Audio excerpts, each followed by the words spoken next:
जय श्री राम प्रेमी भक्तों, सुखी होना चाहते हो तो आपको यह काम करना ही होगा। बंधुओं, इस संसार में कोई ऐसा मनुष्य नहीं है जो सुखी नहीं होना चाहता है। हर व्यक्ति चाहे कैसे ही स्वभाव वाला है, अच्छे स्वभाव वाला है या बुरे स्वभाव वाला है, वह सुखी ही होना चाहता है, लेकिन उसके लिए करना कुछ नहीं चाहता है। बस यही कमजोरी सबसे बड़ी है, क्योंकि बिना किए कुछ होता नहीं और करना कुछ चाहते नहीं और पाना सब कुछ चाहते हैं। बंधुओं, यह जो कमजोरी है इसको आपको छोड़ना होगा। आपको अगर सुख चाहिए और निरंतर सुख चाहिए तो आपको यह काम करना ही होगा। ये हमारे संतों ने कहा है और संतों का हमें कहना मानना ही चाहिए, क्योंकि संत पहले सुनते हैं, पढ़ते हैं और उसके बाद में उसका मंथन करके अपने जीवन में उतारते हैं और हमारे जैसे लोगों को बताते हैं। लेकिन हमारी ये व्यवस्था है कि हम उनकी बातों को सुन तो लेते हैं लेकिन जीवन में उतारते नहीं, और उतारते भी लेते हैं तो थोड़े समय के लिए। लेकिन इस संसार में या आध्यात्मिक क्षेत्र में, किसी भी क्षेत्र में हमें निरंतरता की आवश्यकता पड़ती है। अगर हम किसी काम को निरंतरता से करते हैं तो हमें सफलता अवश्य मिल जाती है, क्योंकि जब हम घर से चलेंगे नहीं तो अपने स्थान पर जहाँ पहुँचना कैसे पहुँचेंगे। उसके लिए हमें निरंतरता की आवश्यकता पड़ती है। तो अगर आप निरंतर चलना सीख लें और यह काम करना शुरू कर दें तो वास्तव में ही आपके जीवन में सुख ही सुख होगा। लेकिन आपको यह ज़्यादा से ज़्यादा करना होगा, क्योंकि इस काम के लिए संत भी कहते हैं कि बेसब्री करनी है तो कर ले हरि भजन में।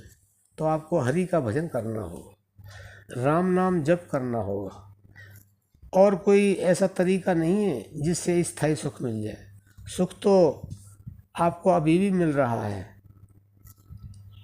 थोड़ा समय मिल रहा है, उसके बाद में फिर दुख, फिर सुख।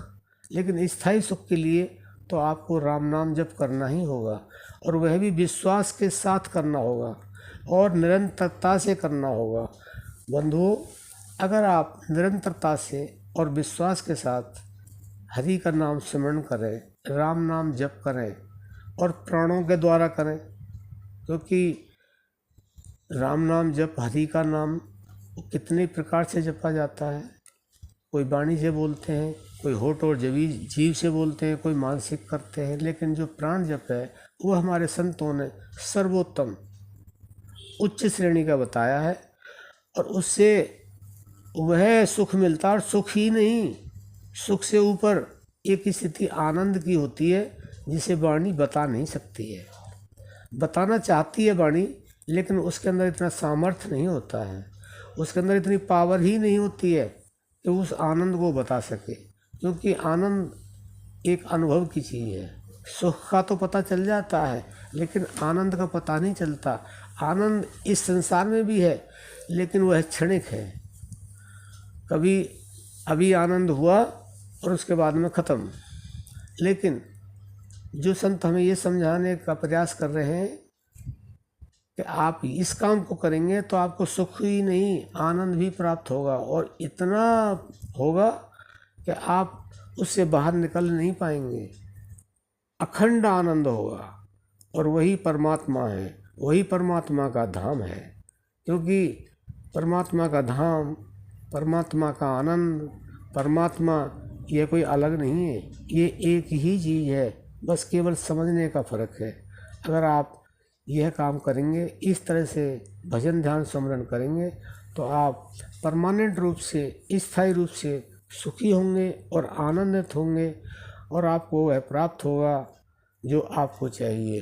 तो आशा करते हैं बंधु आप समझ गए होंगे।